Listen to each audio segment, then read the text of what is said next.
Yes, sir. Sure. With us today, we have Sarah Manhke from Thrive Central Oregon. She is the founder and the executive director of Thrive, where they meet with people of Central Oregon, assess their needs, and then match them up with people that can help. So with that, I give you Sarah. Thank you. Right, Sarah. Do I need to do anything to this? You're good. Is it in your pocket? Yeah. You're good. Okay. I didn't know if there were any on buttons. I'm going to grab myself some more water. You may have noticed, you may not have, hopefully, that I was running late today.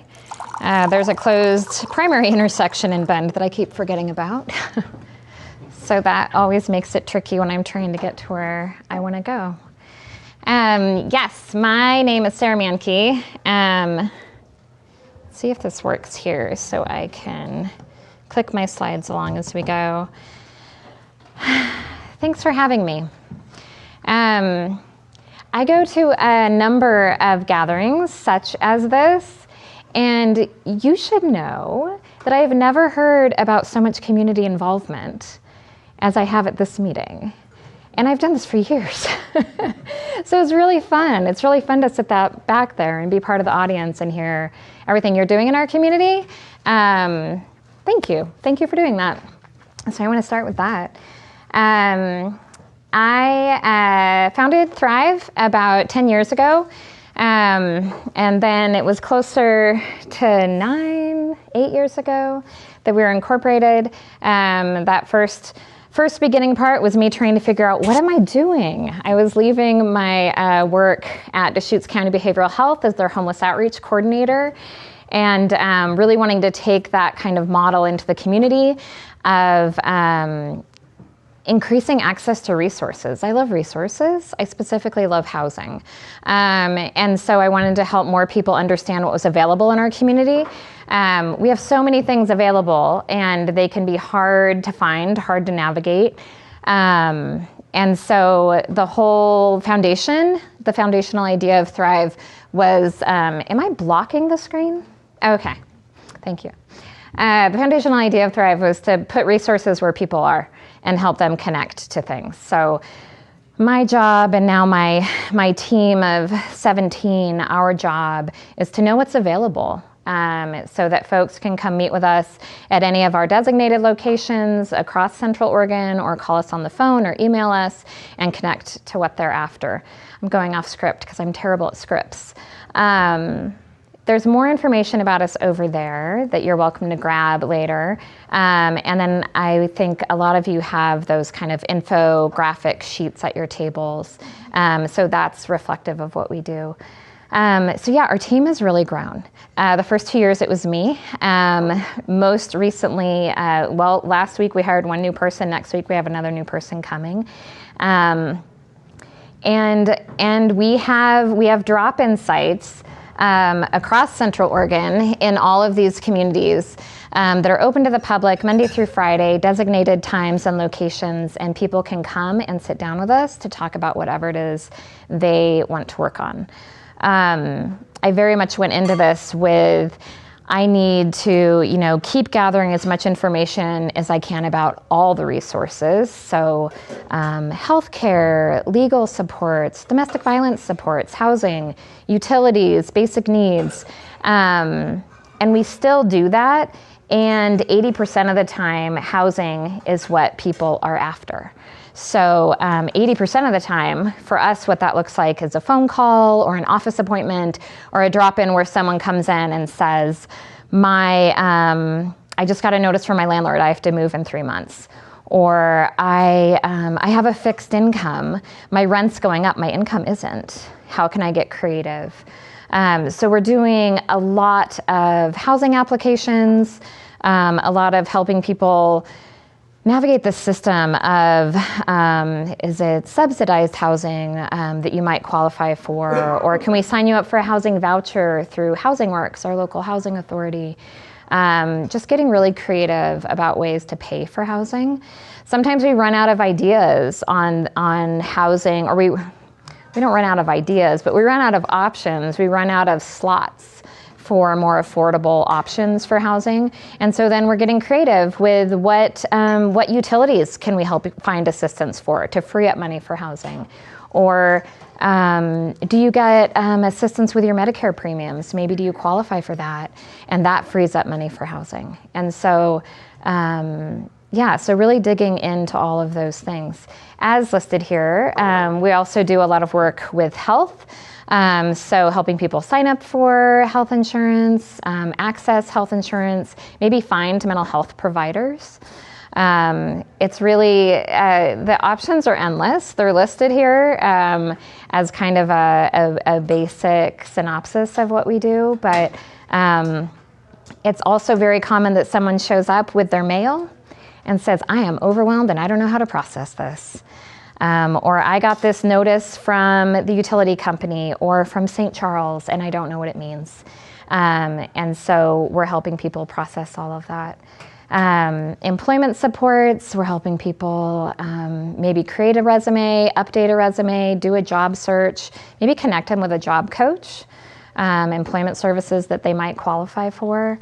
And then we even work with Social Security applications. So I moonlighted in a Social Security attorney's office for a couple years while I was building Thrive. And through that, learned a lot about the ins and outs of that process and helping people get qualified specifically for disability benefits. And so we're able to provide that support. And then basic needs. I feel like almost everything I've listed involves an application. So you can imagine the amount of paperwork that my team is doing. So we get real good at applications, which can be overwhelming. Sometimes I feel like bringing my own paperwork from my personal life to Thrive to get help with it, because it can be overwhelming when we have those things to get done at home. So it's nice to have someone to do them with. Our drop-in schedule I have talked about, and it really is just that. So we put a sign-in sheet out 15 minutes prior to any of these sites opening, and it's open to the public, and people come and sign up for a 30-minute slot. Sometimes people have brought the paperwork or the things that they need to work on to that appointment. Sometimes they just come kind of flabbergasted and throw their hands in the air and like, I don't know where to start, but here's what's going on in my life. So a lot of times that first meeting with someone is more about getting to know each other, listening to their story, hearing what barriers or speed bumps they're running into, and starting to build relationship. Relationship is really key in our work. I'm absolutely certain that it's primary to how effective our work is. We're known in the nonprofit world here in Central Oregon for being really good at housing. And that is absolutely because of the investment of the people that come to see us to keep showing up and keep meeting with us. And they want to keep doing that because our staff is respectful and relational. And we want to meet you and listen and hear your story and help you connect to what best meets your needs. So it's a really cool thing to be part of. People are showing up because they want something and they want change and they're seeking something different in their lives.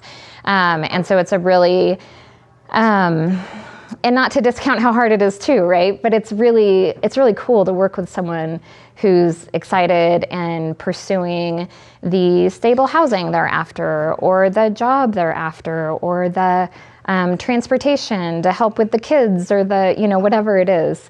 So it's pretty cool to be part of that. And then folks, like I said, can reach out to us through a drop-in site. They can call our main line and talk to someone live. They can email us. We just had a staff meeting. We have our staff meetings every Wednesday morning. And a theme that seems to keep reoccurring on our agenda is how very busy we are and how very spread thin. So while I speak about our drop-ins and our phone appointments and those things all exist and are full. Very oftentimes our utilization at our drop-in sites is 90 to 100%. We're usually having to turn some people away. Our phone calls are up to 3 weeks out right now. I'm not proud of any of that. And hiring as fast as funding and my hiring pool allows. It's hard. It's hard work. And I would say particularly since COVID, we see the need just keep increasing, and it keeps surpassing us meeting it. So we find ourselves in that space where we're trying to get creative and do the best we can. And I wouldn't say we have limited resources. I mean, looking back, yeah, we had limited resources when there was one staff person on payroll, but we're our resources aren't as limited. The need is just growing faster than we are. So so that's something that we're always working on.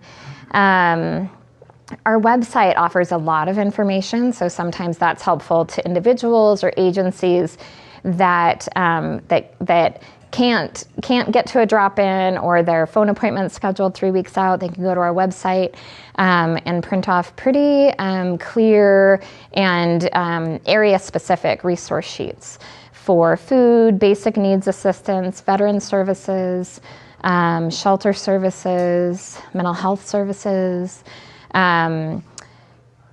Sheets of information are not the way we envision doing our work because it is so relational, but we also want to have those available because sometimes someone does just need a phone number. So hopefully in that case, it is helpful to them. We also work closely with our health departments in Crook, Jefferson, and Deschutes County, where when they're working with an individual or household that could benefit from Thrive support, they can direct refer to us.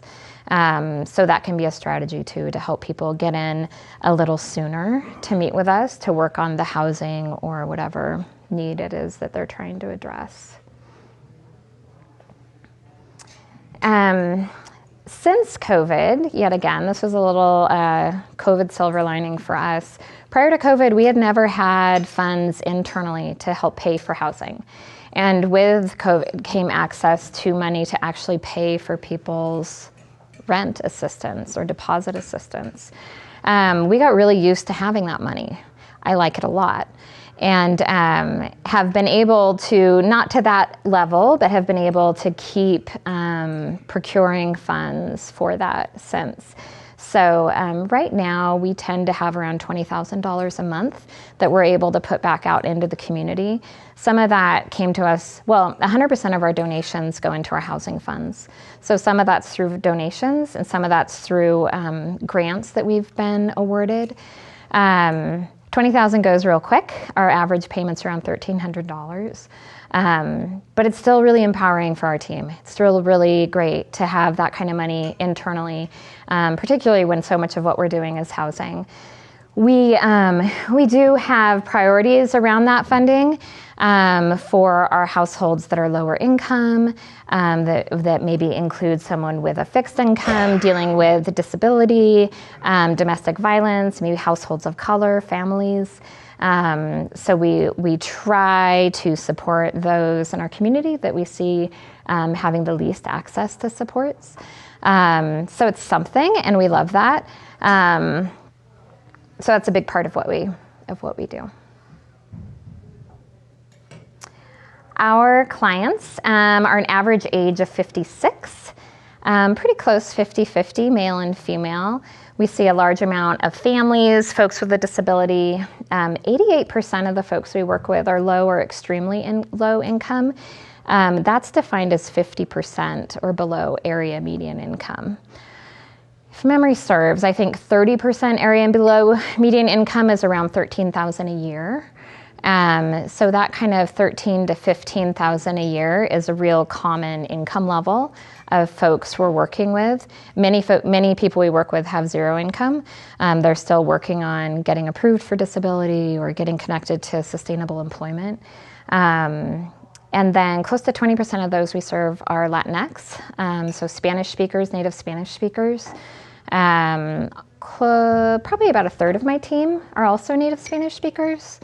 So that's been a highlight for me as our team has grown to be able to better represent and serve our Spanish-speaking community. We have a lot going on right now, and I got pretty excited when I was updating our PowerPoint to put this photo in 2 years ago. Let's see, it's 25, so 22. We started our We Are Home Film Festival, and that's at the Tower every year in April. This photo is from last year's film event, and that's a really fun film festival that we open up for admissions and get admissions from actually all over the world, more so around our country. But then we put together a 2 or 3 hour night of films about housing. And so that's something that we have coming up at the Tower Theater in April. We have our giving opportunities to help support housing. Like I said, all of our donations go into housing. For folks that want to get more involved in different ways, if it's, actually I'll go back to our events. We have our film event, we have a big bingo event coming up at Silver Moon. If you haven't been to one of those, I actually haven't been yet myself, but I hear they're all the rage. So it's a pretty fun bingo event that we get to be the beneficiary of at Silver Moon in March. For folks that are more hands-on, because we do so much work with housing, we oftentimes are faced with people that need help moving. So they, don't have the resources or it's hard to move. So there's that too. So we have a movers help text line that we do, and folks can sign up for that. And all of this is on our website. And then we just send out a message to people and say, hey, we have a household moving in Madras next Thursday. Text back if you're available or have a truck or whatever it is. So that's been a fun way to get people involved. And then our welcome home baskets. We really strive to greet the people that get moved into housing. We're housing 15 to 20 people a month we've worked with them from application to approval to move in. And so 15 to 20 of those households a month are getting moved in. And we love to go, whoever's been working with them on our team, with a welcome home basket, which is all those things you kind of need and you don't know where they're packed when you move in. So toilet paper, paper towels, kitchen supplies, bathroom supplies, doormats, all that kind of stuff. And we fill a laundry basket with those things. Different groups sponsor those moving baskets for us. Sometimes individuals do. So it's really anything like that people will send to our office or bring to a drop-in site or coordinate with their church or school to create. And those are a fun way to do a project and be able to give something to those families that are getting moved in. Also on our website is a place where you can sign up to be on our monthly newsletter. You definitely don't get inundated, more so when it's around event time. But our newsletter is a pretty cool place to see what we're up to. It's a little bit about what the month was like for us, what resources are or are not available. We added an article club, which will highlight different articles that are relevant to the theme of the newsletter or something that's going on in our community. So that's kind of a cool space to check things out too. And this final slide is almost all of my team. These are the pretty cool humans I get to work with. It's short one photo. But yeah, so this is us, and this is one of the events we've gone to. This is at our film event. Our QR code will take you to our website where you can learn more. Any questions? Yeah. A couple slides back, there was on the left side, right there, 62% have a disability. So we pondered, is the fact they had a disability put them in the situation they're in? That looks like a high number to me, and I'm a little surprised, but maybe I'm a little naive on that. Can you elaborate a little bit? If they have a disability, then what is the potential for improving that situation? So sometimes though it's mental and physical disability. There's a lot of crossover with fixed income. Some of our fixed income is just retirement, but a lot of it is disability income. So there's a lot of crossover there. So then our work is to get creative with that fixed income, but then with the disability, actually I just had a conversation with someone today who's on Medicare, but might also qualify for Oregon Health Plan. And so with dual coverage, that would open more and different services for them to better support the disability that they're dealing with. So I think we see both. Like I see disability that limits, can be part of a barrier to higher income. And I see folks that have been struggling with lower income and become disabled. I'm not sure if that answers your question. Well, it just seems to me they're at a kind of a rut. It's hard to get out of if you've got a disability that can't be improved. Then what hope is there for these people? I mean, there's a lot of different levels of disability, right?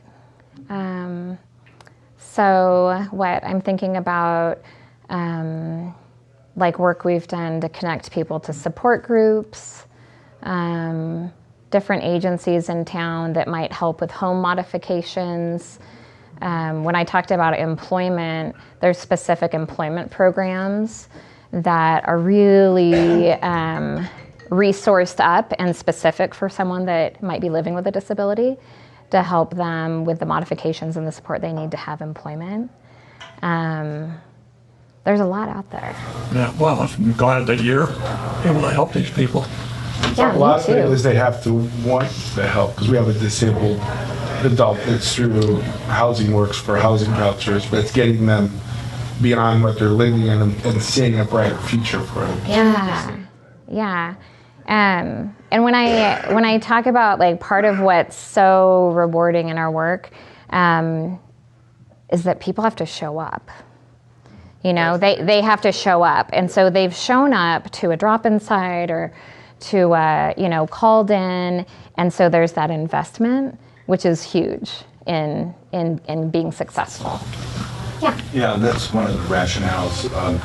There are a number of parks around the country that really understand some of the issues around older folks in particular that have disabilities and aren't going to be able to go back to work or aren't going to be able to work full time. And they're more permanent residents versus somebody who's on a rungs of a ladder. Yeah, into absolutely.